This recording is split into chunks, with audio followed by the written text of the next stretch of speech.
The U.S. Equal Employment Opportunity Commission, EEOC, created several laws making it illegal to harass a job applicant or an active employee. According to the federal government, harassment can take the form of sexual harassment. This type of harassment can involve unwelcome advances, requests for sexual favors, or verbal or physical harassment of a sexual nature. Yet sexual harassment doesn't need to be of a sexual nature. It can include offensive remarks about a person's sex, gender identity, sexual orientation, or pregnancy status. When it comes to filing a lawsuit, the federal government gives sexual harassment victims 180 days to file a charge. The time limit may be longer depending on the state laws. Federal employees have 45 days to contact an EEO counselor. Speaking of which, 2020 saw several sexual harassment lawsuits and settlements. Hi everyone, I'm Elia from eTactics, and today I'm going to tell you about 3 more examples of sexual harassment lawsuits. If you haven't seen our first video on this subject titled 3 Examples of Sexual Harassment Lawsuits, make sure you watch that video after this one. Before we get started, make sure that you subscribe to our YouTube channel by clicking the button below. Also, hit that alert bell icon so when we post new helpful content, you get notified.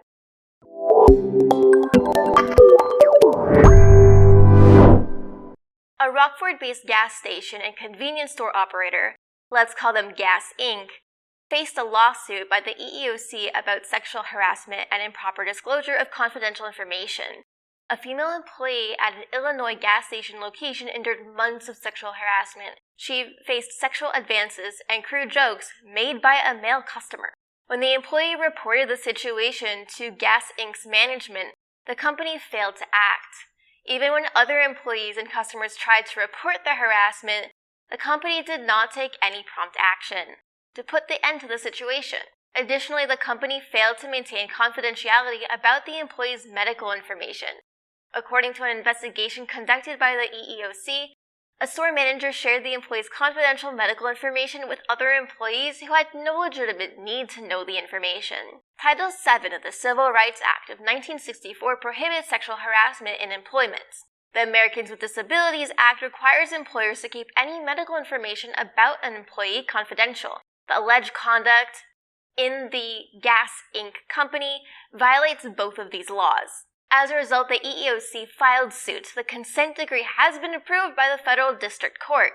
Over the next 4 years, settlement obligations include paying $75,000 in monetary relief to the employee, providing injunctive relief, training about Title VII, training about the ADA, and compliance-related reporting to the EEOC.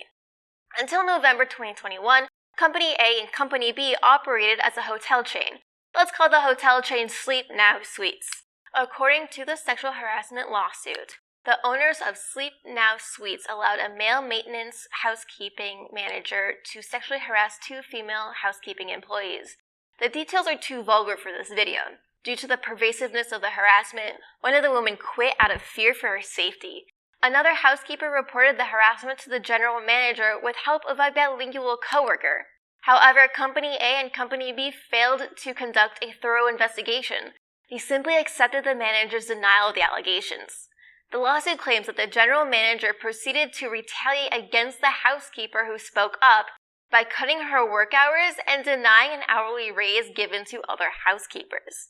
The alleged conduct violates Title VII of the Civil Rights Act of 1964. The settling of the suit involves a 3-year consent decree. The 2 companies will pay $370,000 to the 2 victims. The companies agreed to implement company-wide training, create investigation training for managers and owners with an active role in the managing of hotels, and write policies to ensure accountability concerning anti-discrimination policies. The EEOC will monitor the workplace during the 3-year decree to ensure compliance with anti-discrimination and anti-harassment laws. This next story is slightly different. The harassment took place amongst high school students. For the sake of this video, I will refer to the school as Beta High School. The father of a Beta High School female student filed a complaint last year with the Indiana Civil Rights Commission, or ICRC. In the summer of 2021, the female student participated in an annual football event at Beta High School. The father alleges that during practice for the event on school grounds, a male football player posted a video clip of the female student on Snapchat to another 50 high school boys. The post referenced rape. The victim's boyfriend showed her the photos before the football player did anything. Thank God. The parent of the now graduated student believes that the school's administration did not take proper action. The issue was, quote, brushed under the rug. This belief stems from the lenient disciplinary action against the football player, who asked the group chat if he should rape the female student, involving a single day of in-school suspension and missing one football scrimmage. With the help of the NAFCS assistant superintendent, the father filed a formal Title IX complaint.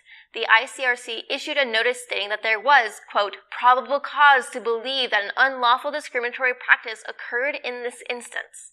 The settlement did not involve any monetary compensation. Instead, administrative-level staff at the high school had to take extensive Title IX training. The training focused specifically on the proper response to sexual harassment allegations. There was also training administered about staff sensitivity to students' gender, religion, race, and cultural orientation. Not everyone knows what constitutes harassment. 35% of workers don't know what behaviors can create a hostile work environment. Another 32% of the workforce reported that they were unaware of some jokes that can qualify as sexual harassment. Some of the sexual harassment lawsuits above have some things in common. The companies did not take appropriate action when they received a complaint about harassment. This is true for the broader workforce. Only half of people who made reports about harassment said that the employer investigated the situation. Organizations should implement a zero-tolerance policy and thoroughly investigate every harassment report. If you'd like to learn more about sexual harassment in the real world and how to get training to prevent harassment, reach out to Tactics. And you've already made it this far into the video, so you might as well like it, share it, and comment below.